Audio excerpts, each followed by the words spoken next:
मुझे जिम्मेदारी माननीय खरगे साहब, माननीय चिन्नीफाला जी, उन्होंने और एआईसीसी ने मुझ पर जिम्मेदारी डाली कि कुछ ऐसे निगोशिएशन होते, डायलॉग होते, करना चाहिए, संवाद करना चाहिए कि जो माननीय उद्धव जी के साथ करना चाहिए, माननीय पवार साहब के साथ करना चाहिए।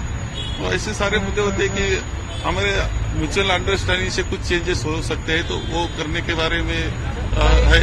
कुछ ऐसे कि हमारे प्रोग्राम हमें लेने हैं स्टेट में, जिसमें राहुल जी रहेंगे, खुद राहुल जी रहेंगे, उद्धव जी रहेंगे, पवार साहब रहेंगे, तो उसके बारे में क्या कर सकते हैं, कौन से टाइम पर लेना चाहिए, डेट क्या होनी चाहिए, ये इस पर सब चर्चा हमने की है।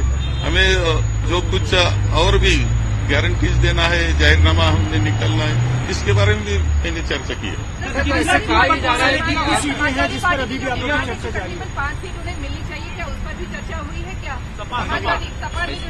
इस पर चर्चा माननीय पवार साहब और हम करने वाले हैं। मैं 3:30 बजे माननीय पवार साहब को मिलने वाला हूँ। विवाद फंसा ऐसा नहीं है, अभी चल रहा है वो म्यूचुअल अंडरस्टैंडिंग में चल रहा है। थोड़ा सा मुंबई के बारे में जो चर्चा है कि वो 2-3 सीट के बारे में चर्चा चल रही है। एक सवाल ये बताया जा रहा है कि हरियाणा पैटर्न को रिपीट करते हुए आरएसएस जो है वो महाराष्ट्र में खास प्लान लेकर आई है, स्ट्रैटेजी लेकर आई है। आपको लगता है कि संघ के किसी भी प्लान का फायदा बीजेपी को पहुंचेगा? ऐसा है कि हमें बीजेपी मालूम है, आरएसएस मालूम है, उनकी कुटिल नीति में वो प्रसिद्ध है, ये भी मालूम है। तो ये महाराष्ट्र है, ये शाहू फुले अम्बेडकर का महाराष्ट्र है, ये भी ध्यान में रखना चाहिए।